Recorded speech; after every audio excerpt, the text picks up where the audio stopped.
டே 53க்கான முதல் promo release பண்ணிட்டாங்க. பொம்மை டாஸ்க். இதுல வந்து பிக் பாஸ் இப்ப என்ன பண்றாருன்னா ஒரு புது ரூலை இன்வெஸ்டிகேட் பண்றாரு.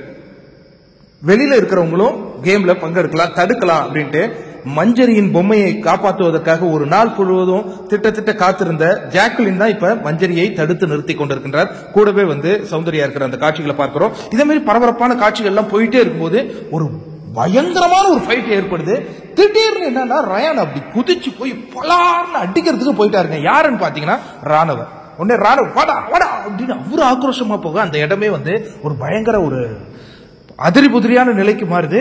இப்ப வந்து எல்லாரையும் விலக்கி விட்டுக்கிட்டு இருக்காங்க ஒரு புறம். ஆனா நீங்க யோசிச்சு பாத்தீங்கன்னா கை நீட்டுவது பிக் பாஸ்ல மிகப்பெரிய விஷயம். ரெட் கார்டு கொடுத்துருவாங்க. கையெல்லாம் நீங்க நீட்டினீங்கன்னா எங்கேயுமே அலௌடே கிடையாது. பிக் பாஸ்ல அது ரூலே இருக்கு. கையை நீட்டிட்டீங்க அப்படின்னா உங்களுக்கு ரெட் கார்டு கொடுத்து வெளில அனுப்பிடுவாங்க. ரயான் அந்த உணர்ச்சி வசத்துல போய் ஏதோ ஒண்ணு பண்ணிருக்காரு. ஆனா இப்ப ஜாக்லினே அவுட் ஆயிட்டாங்க. அவர்தான் நமக்கு தெரியுது. சௌந்தர்யாவும் அவுட் ஆயிட்டாங்க. ஏன் இந்த ரயானுக்கு இவ்வளவு ஒரு ஆக்ரோஷம்? இந்த பக்கம் பாத்தீங்கன்னா நம்ம 2 நாள் அமைதியா இருந்துட்டோம், எதுவும் பண்ணக்கூடாதுன்னு இவரும் களை இறங்கிட்டாரு. ராணுவம் அந்த இடம் வந்து ஒரு அமிழிதுபுலியாக மாறுகிறதுங்க.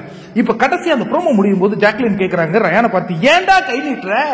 கை நீட்ட போற கை நீட்டுற அப்படின்னா தப்பு கிடையாது. கை நீட்டி அடித்திருந்தால் கண்டிப்பா ரெட் கார்டு கொடுத்து விஜய் சேதுபதியால அனுப்பப்பட்டு விடுவார் ரயான். ஆனா ரயானை பொறுத்தவரையும் ரொம்ப அற்புதமான டெடிகேஷன்ல தான் இந்த கேம் ஆடி இருக்கார். ஏயா இது மாதிரி கையில அடிதடிக்க போறீங்க அப்படின்னு நம்ம வந்து படபடப்பா தான் இருக்கிறோம். ஏன்னா இது வந்து தனக்காக ஆடுற கேம் இல்ல, மத்தவங்களுக்காக ஆடுற கேம் தான், சாக்ரிஃபைஸ் தான், இதெல்லாம் புரியுது. பட் இருந்தாலும் அடிதடிக்கெல்லாம் போக கூடாதுங்க, ரொம்ப தப்புங்க. இது வந்து ஒரு பயங்கரமான ஒரு பிறலியை இன்னைக்கு ஏற்படுத்தி இருக்கு. இதனுடைய தாக்கம் 2வது ப்ரோமோலையும் கண்டிப்பா இருக்கும். என்ன நடந்திருக்கு ஏது நடந்திருக்குன்னு நம்ம பொறுத்திருந்து பார்ப்போம்.